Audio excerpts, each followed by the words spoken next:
I gained weight eating chia seeds every day, until I found out I was making these 5 mistakes.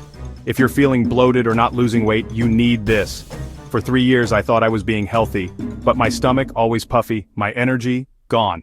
Turns out almost everyone online gets this wrong. Cold water? Chia seeds just sit there, clump up, and your gut pays the price. Watch this.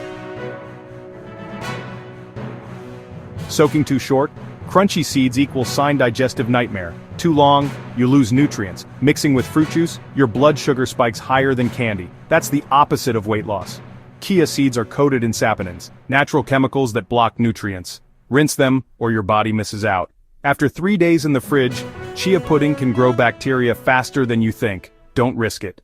Here's my 60-second chia routine. No bloating, all the benefits. Which mistake have you made? Comment below. I guarantee it's number 3. And if this helped, hit subscribe for more real nutrition tips. Next up, the 3 weight loss foods you think are healthy but secretly sabotage your progress. Don't miss it.